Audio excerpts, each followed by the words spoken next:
Welcome to the International Tennis Federation's World-Class Doubles video. Hi, I'm Louis Cayer. In this video, we're going to show you how to improve your doubles games by applying the tactical patterns used by the best doubles teams. Top doubles players position themselves and move on the court in specific patterns that give them maximum court coverage. They also know which shots to take that give them an advantage over their opponents. In this program, we'll show you the most effective movement and shot patterns for the serving and receiving teams. And we'll give you drills that you can use to practice these patterns. Let's begin with the various styles of doubles teams. Most advanced doubles players are poachers. Teams with this style of play are strong in the middle of the court and are always looking to poach, both when serving and receiving. Some doubles teams rely on precision for their success. Beautiful play by the boys, lovely play. When serving, they volley with placement. On returns, these touch players keep the ball low and hit accurate shots. Some tennis teams can be characterized as hard hitters.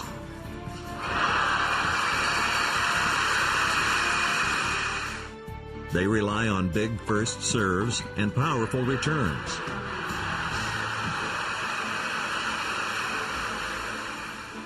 While these different styles of play are very effective, the most successful doubles teams in the history of the game possess an all-around style of playing.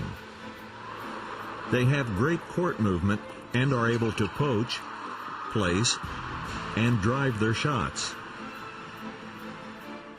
If you follow the patterns and drills presented in this tape, you'll be able to develop a complete game that will be effective no matter what styles your opponents play. We'll begin with the patterns for the serving team.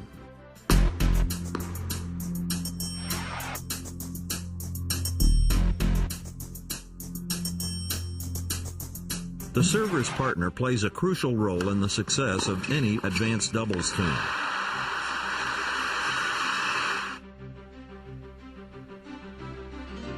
His positioning allows him to cover the greatest possible territory at the net.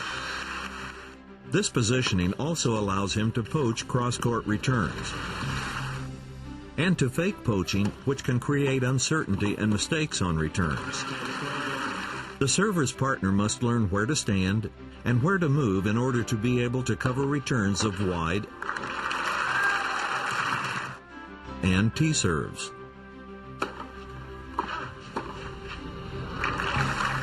Coach Cayer now demonstrates the net coverage of the server's partner using ropes to show the angle of service returns. So if the serve is wide, if you go in this position right here, you will see that with a step out you can reach that ball easily or reach that ball easily, that pass over that marker. And you could see over there on the arranged marker, on this side it will be all your ball, on that side it will not be your ball. Excellent. That's it. So you see you can cover that territory easily. Now on a tee serve,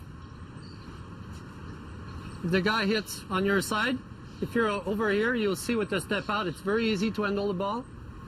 And if you go on this side, now this is your new territory to cover. And look, it passed over the same orange cone, which means everything on this side is your ball now, and on that side it's not. Okay? Good. Excellent. So everything is fine, so now let's train it. The server's partner can practice net coverage on wide and tee serves with this progressive drill. It begins with basket feeds, progresses to live feeds, That's it, open court volley, excellent. and ends with cooperative points being played. Blue markers are placed at the net, identifying the positions the server's partner should take when the serve is wide, and red markers are used for down the tee serves. Another marker is placed at three-quarter court to help the net player understand which returns he must be able to volley. The coach begins the drill by feeding balls between the alley and the three-quarter court marker. Very good. Nice play. The server's partner stands in the middle of the service box, then moves to the blue marker on a wide serve and to the red marker on a tee serve. Players are instructed to volley through the middle of the court, between the two opponents on a wide serve, and volley to the open court behind the receiver on tee serves. Next, the coach feeds balls from two different locations to simulate returns of wide or tee serves. Very good. The drill now progresses to more realistic training, with the player serving and a receiver hitting returns toward the area covered by the server's partner. If the server's partner is unable to reach the ball, he looks back to see if the ball passes inside or outside the territory identified by the marker at three-quarter court. Good. That was not your ball. Very good. Finally, there is cooperative live play, where the receiver hits returns between the alley and the three-quarter court marker. Perfect. The serving team decides where the serve will go. This allows the server's partner to move to his proper positioning at the net at the sound of the serve. When the return is cross-court, the server's partner should move diagonally back toward the middle of the court, closer to the server. If the server chooses to volley down the line, this position protects the middle of the court.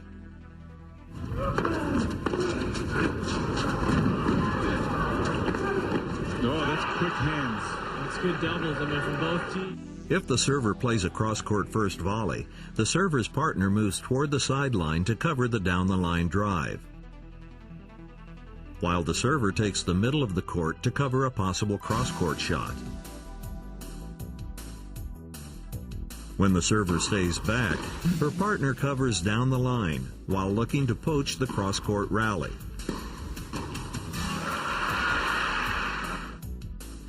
Top doubles servers mix up their serves so that the receiving team cannot anticipate the type of serve or its placement on the court. Good servers also try to get 80% of their first serves in, and will serve and volley on both the first and second serves. After serving, the movement pattern for the server is to come to the net in a straight line. This is done because, as we've just learned, the territory covered by the server's partner is the same at three-quarter court regardless of the placement of the serve, whether it's down the tee or wide. This movement pattern helps the server handle great cross-court returns because he will be closer to the sideline. This positioning allows the server to make a better cross-court first volley and recover quickly toward the middle of the court. When the server comes to the net, he will decide which volley to make based on the different positions and movements of the receiving team. They are: 1. The receiving team staying in the one-up, one-back position. 2. The receiver moves into the net. 3. The receiving team stays back. 4. The receiver's partner moves forward. 5. The receiving team poaches. And 6. The receiving team moves forward. Let's look at the server's first volley options for each receiving team position. When the receiving team is in the classic one-up, one-back position, the server should volley the return cross-court deep to the receiver at the baseline. This simple pattern keeps the receiver in a defensive position.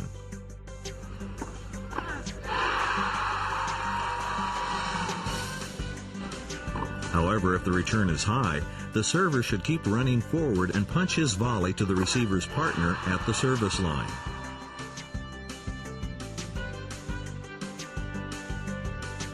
On a weak or high-bouncing second serve, the receiver will often come to the net with a chip and charge or drive and charge.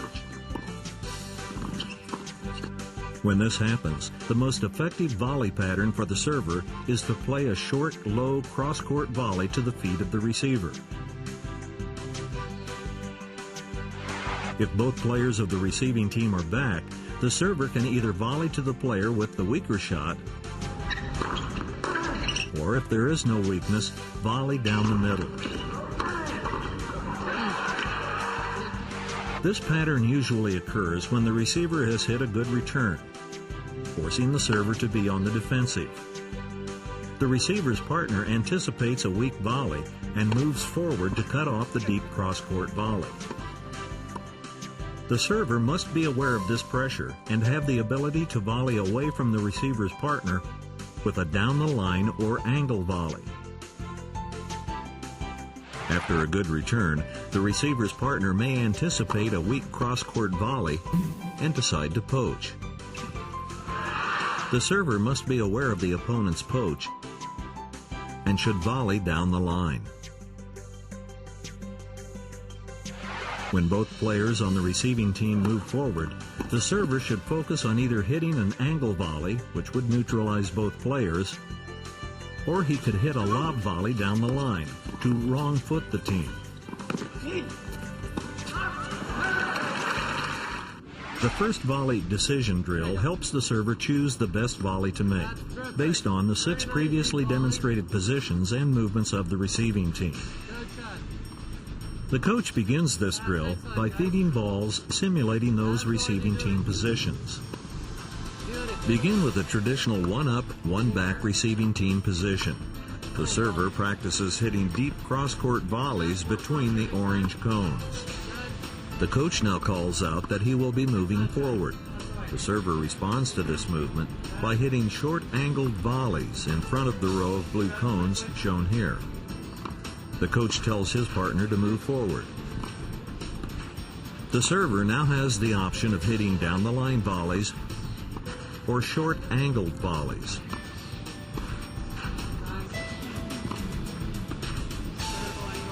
The coach and his partner both move toward the net.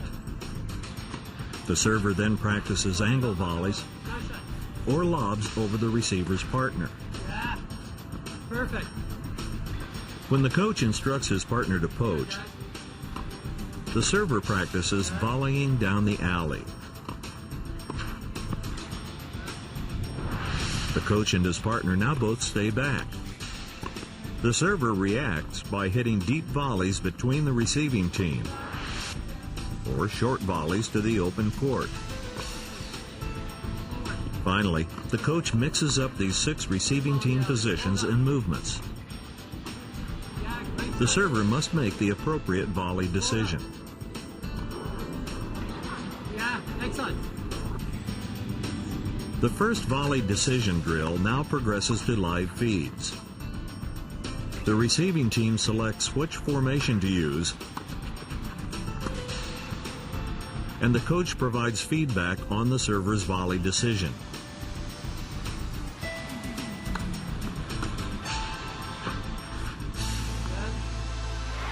Sometimes the server won't need to hit a first volley because of his partner's ability to poach.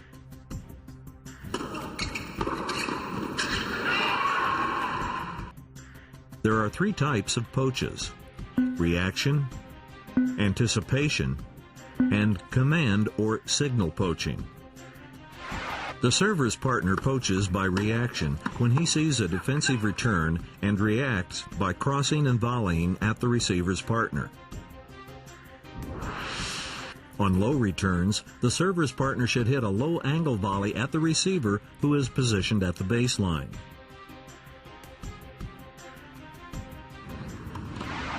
The reaction poach